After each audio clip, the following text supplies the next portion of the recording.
सभी को नमस्कार और एक नई वीडियो में सभी को स्वागत है। एंड आज के इस वीडियो में ना वी टॉक अबाउट और नई 3 श्लोका के बारे में। ओके, बट इससे पहले कि आज की टॉपिक के ऊपर हम कूद पड़े, मतलब उसके ऊपर हम बात करें, सभी वीडियो की तरह इस वीडियो में भी हम थोड़ी रिकल मारेंगे यार कि yesterday what we talk about, yesterday हम क्या बात किए थे एंड कौन सी श्लोकस वी टॉक अबाउट, ताकि आने वाली जो आज की जो श्लोकस है वो थोड़ा कनेक्ट हो पाए। जो नए आए हैं, जो भी नया देख रहा होगा ना, ही डोंट नो ना कहाँ से शुरू हुआ है, तो उसका थोड़ा रिकॉल किया जाएगा तो वो आज का भी थोड़ा समझ में आ जाएगी। अगर सभी को देखना है तो मेरी जो रीडिंग लिस्ट है उस सभी को ओके देखना, मेरी चैनल पे ही होगी। तो ओके, तो without wasting any time let's begin. I hope everyone is good. अगर किसी को कुछ दिक्कत है तो कुछ कुछ प्रॉब्लम है तो मैं प्रार्थना करता हूँ भगवान के पास कि भाई आपका सब सही हो जाए, आपका जिंदगी में सही चले। ओके, ये भगवान भाई तो डायरेक्ट 100% सॉरी करो। तो पहली श्लोक हमारी क्या होने वाली है? पहली श्लोक है हमारी 10 नंबर पर, shloka number 10। Okay, shloka number 10 की जो सामान्य अर्थ की बात किया जाए, दैट इज कि जो योगी प्रशांत हो जाता है उसे कभी विचलित किया नहीं जा सकता, और कभी होता नहीं विचलित, एंड कभी एकाग्र होता है, ना वह अभिज्ञानी होता है, ना मूढ़, वो मोक्ष की अनुभूति करता है, ना दुख की, ओके सुख की अनुभूति, सॉरी। ओके, श्लोका नंबर 10 क्या मैसेज देना चाहती है? ओके, उसकी जब रिकल में यस्टरडे आई रीड, उसके बारे में अभी मैं एक बात करने वाला हूँ कि इसमें कहा गया है कि योगी है ना प्रशांत हो जाता है, उसे ना किसी चीज उसे विचलित कर पाती है, ना कर भी नहीं पाता, क्योंकि वो स्थिर है, प्रशांत। जैसे कि हमें पता है ना, समुद्र में लहरी आते हैं, लेकिन बहुत बड़ा महासागर में प्रशांत, बहुत बड़ा, उसमें देखना ना वो प्लेन आराम से स्थिर होकर रहती है। उस स्टेज पे जाना है, उस स्टेज पे, एंड जो इंसान उस स्टेज पे पहुंच जाता है, प्रशांत, आत्मा को प्रशांत में स्थित करता है, वो ना अपने आप को बहुत बड़ा ज्ञानी समझता है, ना अपने आप को बहुत बड़ा मूर्ख। ओके, ना वो सुख की अनुभूति करता है ना दुख, वो दुख आए या सुख आए उसे कोई फर्क नहीं पड़ता, फर्क ही नहीं पड़ता उसके वो। ओके, वो होता है योगी। नेक्स्ट आते हैं श्लोक नंबर 12, 12 नहीं 11। 11 क्या कहता है? 11 बात करती है समदृष्टि की, मतलब सभी चीजों को समान भाव में देखना। इसमें लिखा है कि जो योगी निर्विकल्प के स्वभाव में स्थित हो गया, उसके लिए क्या राज सिंहासन और क्या भिक्षाटन, क्या लाभ और क्या हानि, और क्या नगर और क्या वन, वह कहीं भी अंतर नहीं करता। समदृष्टि का मतलब क्या है? किसी चीज को किसी चीज से तुलना नहीं करना, no difference between any two things. योगी ना उसको राजगद्दी में बैठा दो या भिक्षाटन में बैठा दो, मतलब जहां पर वो भिक्षा मांगते हैं ना, हाँ, मंदिर के अंदर बिठा दो या मंदिर के बाहर बिठा दो, उन्हें कोई फर्क नहीं पड़ने वाला, क्योंकि वो सभी चीज को एकता मानता है। एंड वो लाभ हो, किसी चीज में लाभ हो या किसी चीज में हानि हो, वो भी कोई फर्क नहीं पड़ता उसको। नेक्स्ट आते हैं कि वो उसे शहर में रखो या जंगल में रखो, वो कहीं पे रखो, वो उसमें भी कोई अंतर नहीं करता। जैसे कि हम कहावत सुने हैं ना, कहावत कभी ना कभी तो सुना होगा कि आ, पत्थर एंड सोने में कोई अंतर नहीं करना, जो भी चीज मिले ना उसे रख लेना चाहिए। एंड ये थ्योरी, ये लॉजिक एंड रियल लाइफ में भी बहुत सारी चीज़ों में अप्लाई होते हैं, लेकिन उसके बारे में हम बात नहीं करेंगे अभी। तो ये बारे में मतलब श्लोका नंबर 11 ये बात कर रही है कि भाई नो डिफरेंस, सबको समान मानना। ओके, नेक्स्ट आते हैं श्लोका नंबर 12 के बारे में। श्लोका नंबर 12 क्या कहती है? What shloka number 12 will be talk. Okay, जो योगी निर्द्वंद हो गया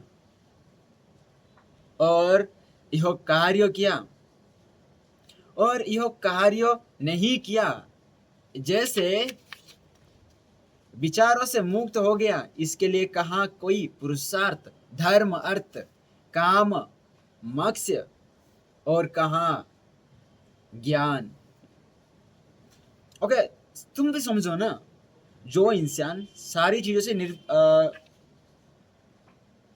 निर्द्वंद हो गया, सभी चीजों से निर्द्वंद, कि मैं ये काम नहीं किया, मैं ये काम किया, इस सारे चीजों से, इस जैसे विचार से वो मुक्त हो गया। मतलब मैं ये काम किया, ये नहीं किया, ऐसे विचार आते हैं ना हमें, उस इस विचारों से वो मुक्त हो गया, मतलब उनको ये विचार भी नहीं आते। एंड उसके लिए क्या धर्म, क्या अर्थ, क्या काम, क्या मोक्ष और क्या कहा ज्ञान। ओके, सो ये था ये थोड़े मैंने जो भी रीड किया था उसके बारे में थोड़ी सी रिकल, ताकि आपको समझ में आए कि आज नेक्स्ट क्या होने वाला है।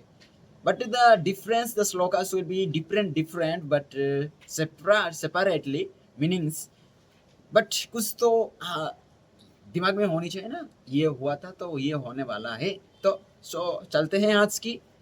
तो आज की इस रीडिंग वीडियो में I will talk about the shloka number 13, 14 and 15 के बारे में।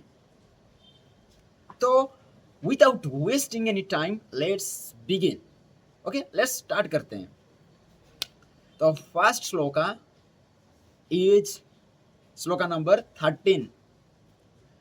कृत्यम किमपि नैवास्ति नयि वास्ति न कोऽपि रुधिरञ्जना यथा यथा जीवन मेवेह जीवन मुक्तस्य योगिनः। और इसकी जो सामान्य अर्थ की बात किया जाए वो क्या, दैट इज जिस परम योगी ने जीवन मरण का भेद जानकर स्वयं को जीवन मुक्त कर दिया, उसके लिए संसार में कोई कार्य करने योग्य नहीं रहता।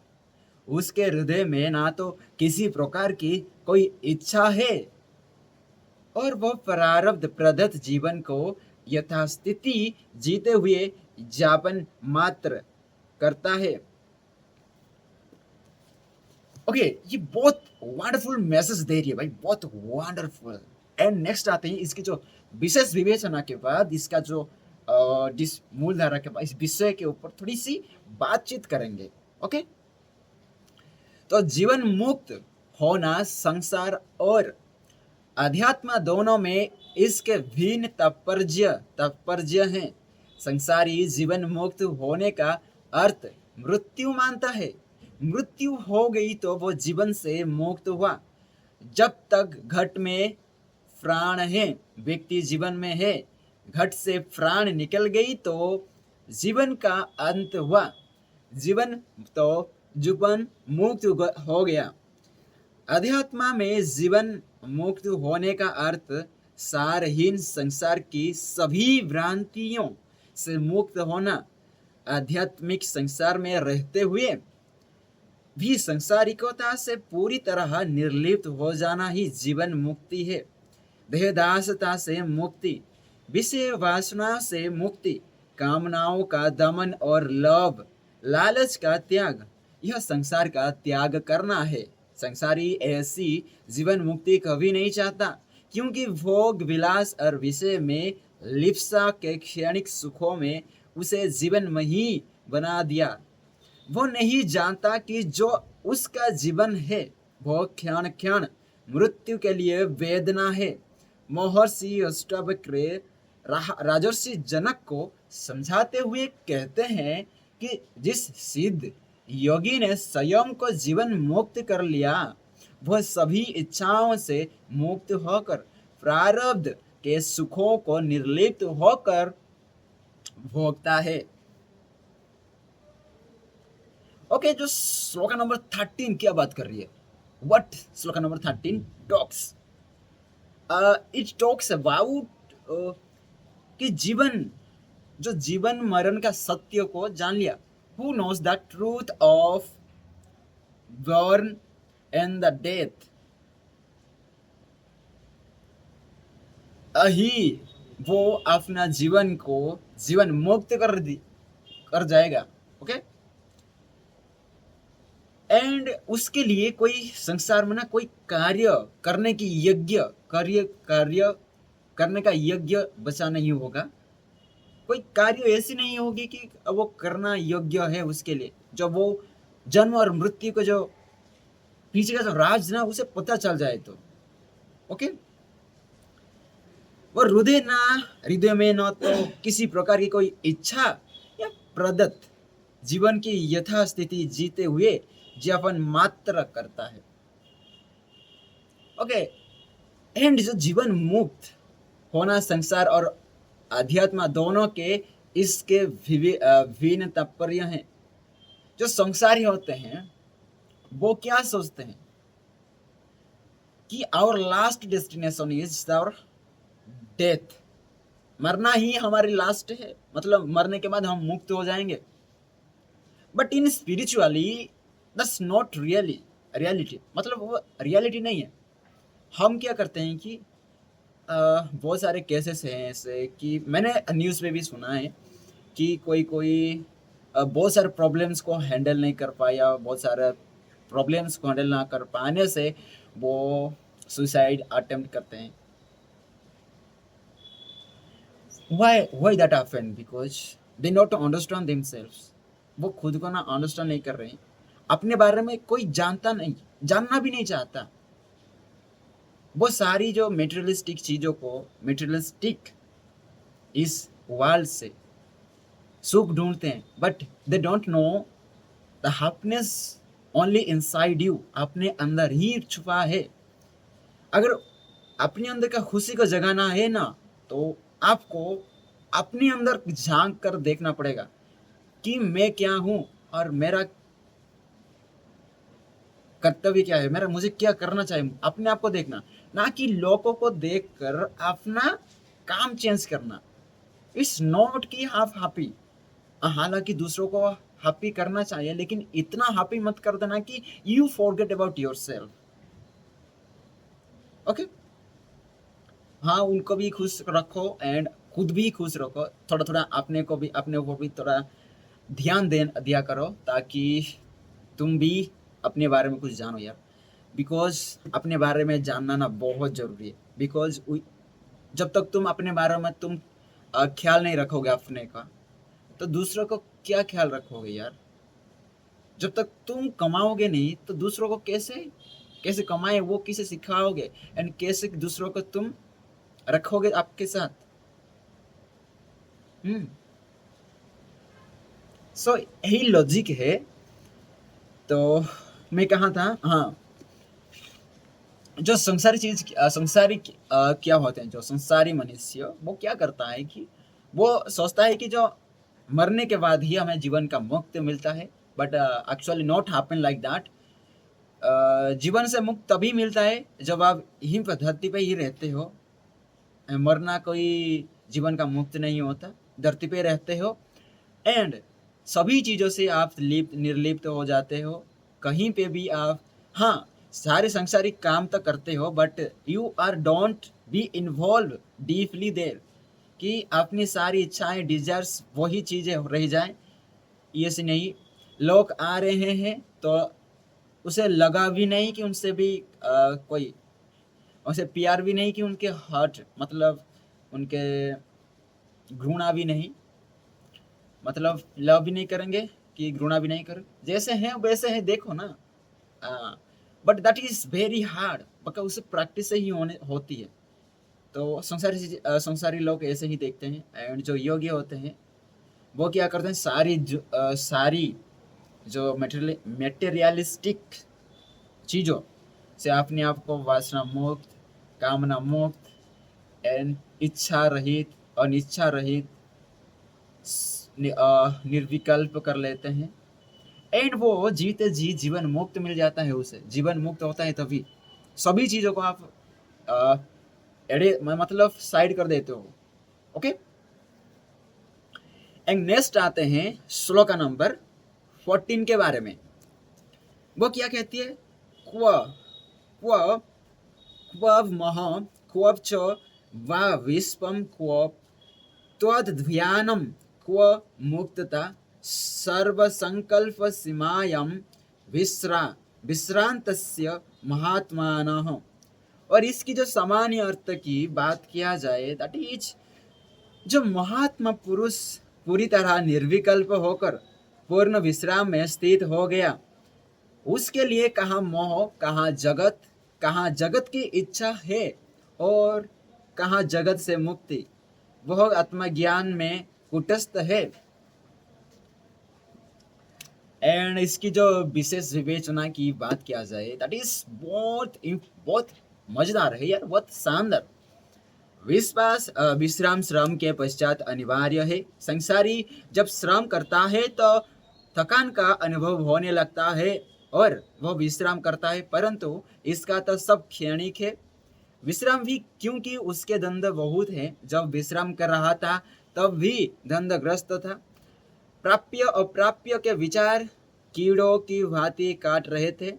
कुछ अभावों का ध्यान सता रहा था।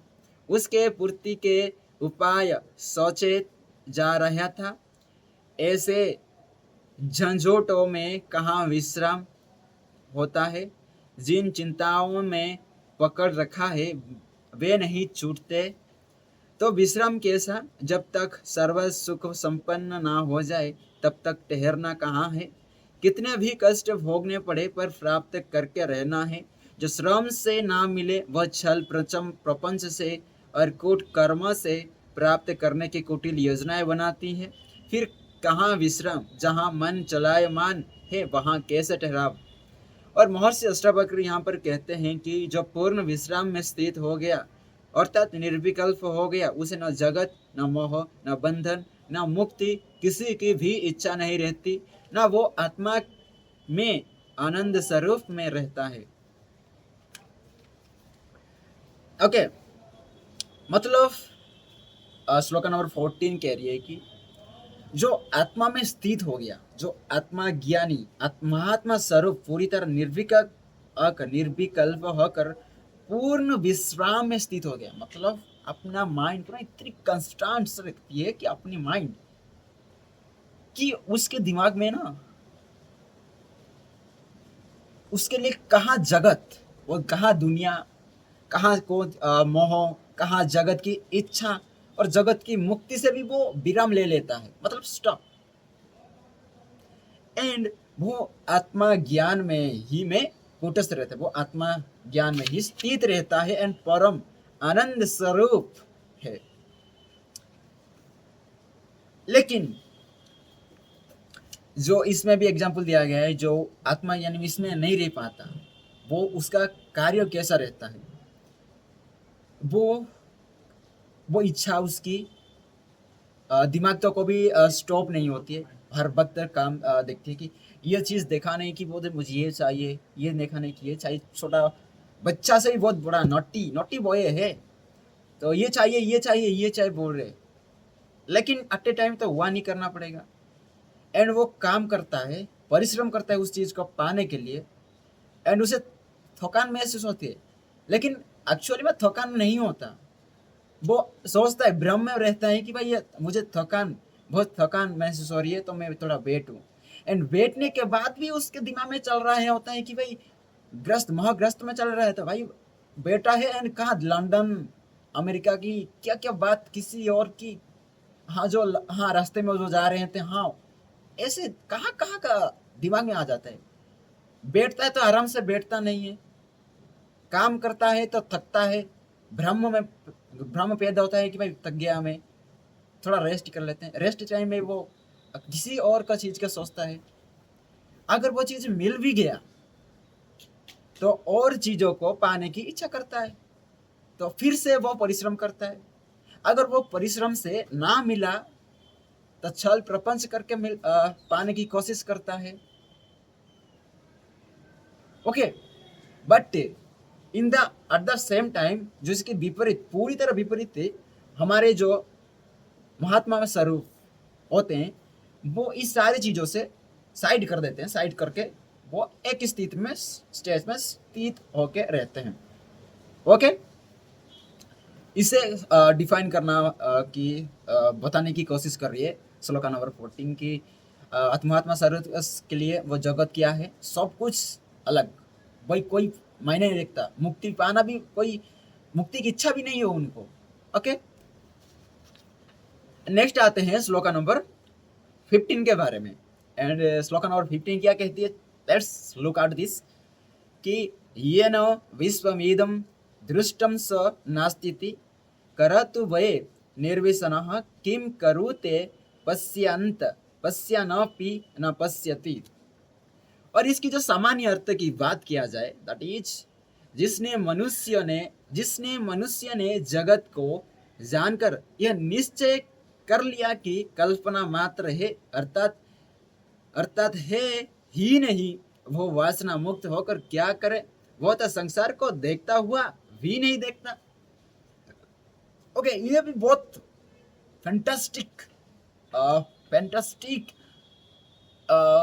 मीनिंग दे रही है, मीनिंग डिफाइन कर रही है इस श्लोक को, एंड मैसेज भी दे रही है, बहुत बड़ा मैसेज। एंड इसकी जो विशेष विवेचना के बारे में बात करने के बाद इसके बारे में डीपली डिस्कस करेंगे डीपली। तो विशेष विवेचना में क्या है, माया से आच्छादित यह जगत जैसी दिखाई देता है वैसा नहीं है।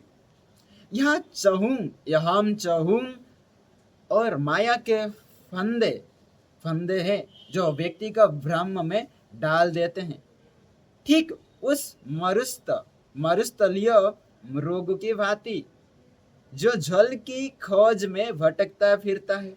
ऐसे अज्ञानी भी बहुत मिलते हैं जो अल्प ज्ञान करके यह तो जान जाते हैं कि जगत मिथ्या और इसके वैभव भी मिथ्या है, फिर भी क्षणिक विषय सुखों की चाहना में वे इस मोह माया से मुक्त नहीं होते। इनकी धारणा है कि जीवन इसी का नाम है और वो इसी भ्रम में रहकर नाना प्रकार के कष्ट उठाते हैं कि जीवन जीना मनुष्य का विशेषता है, इससे मुक्त हुआ ही नहीं जा सकता। यह अभाव है ज्ञान और सत्य का स्वीकार ना करने की इच्छा शक्ति का। आत्मज्ञानी को भाव अभाव नहीं सताते, तो वो दृढ़ इच्छा शक्ति से जगत के मिथ्या तत्वों को निश्चय पूर्वक स्वीकार कर लेता है और सब वासनाओं से रहित होकर निष्काम योगी बन जाता है। अब उसके लिए कुछ भी करना नहीं, वो देखता हुआ भी कुछ नहीं देखता। ओके, फिर से मैं कुछ पढ़ना चाहूँगा, इस लाइन को थोड़ा दोहराना चाहूँगा। और इसकी उनकी धारणा की जीवन उसी का नाम है वो उसी भ्रम में रहकर नाना प्रकार के कष्ट उठाते हैं। जीवन जीना मनुष्य की विशेषता है, इससे मुक्त हुआ ही नहीं जा सकता।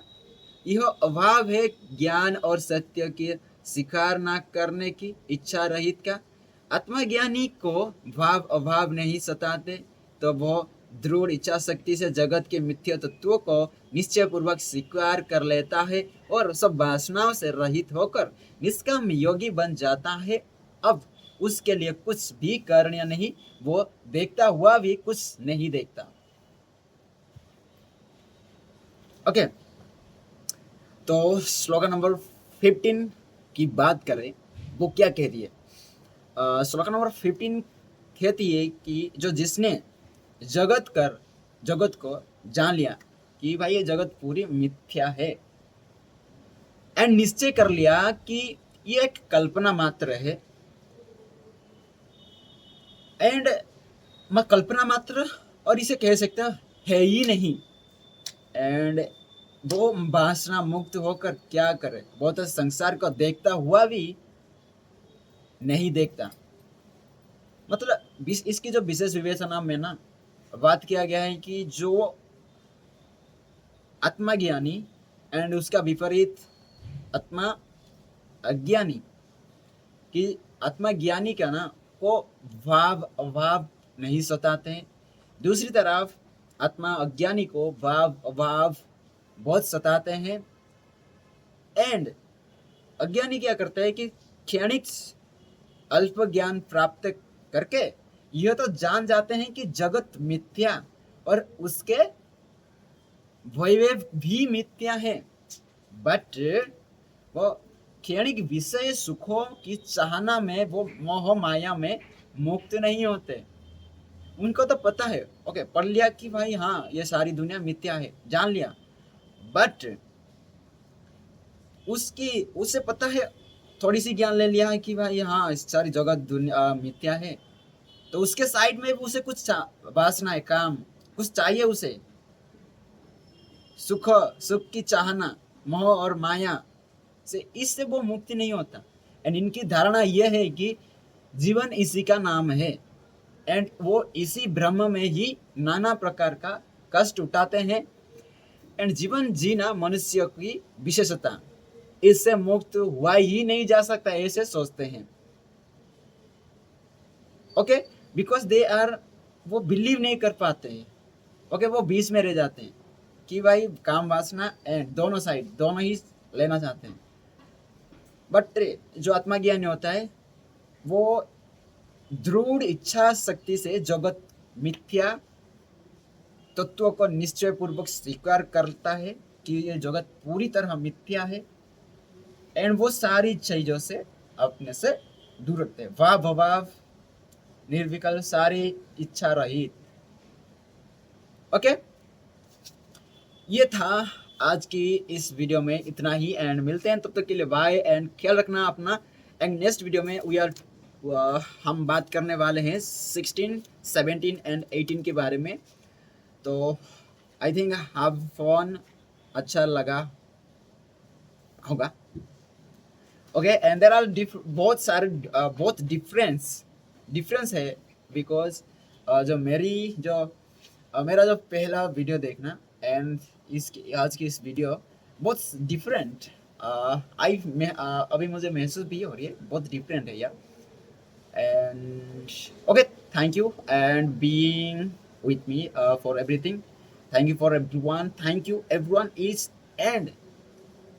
each person जो मेरे जिंदगी में आए, मैंने देखा, सिर्फ देखा, बातचीत भी नहीं हुई, लेकिन उनको भी थैंक यू। एंड जस्ट कुछ वो हमारे मेरी ज़िंदगी में कुछ कंट्रीब्यूट ना करे, लेकिन मुझे दिखे, मेरे ज़िंदगी में आए, उसके लिए सबको थैंक यू। ओके, एंड मिलते हैं तब तक के लिए, बाय, एंड नेवर। आपकी स्माइल हर वक्त आपके चेहरा पे होना चाहिए। ओके, बाय, मिलते हैं, थैंक यू।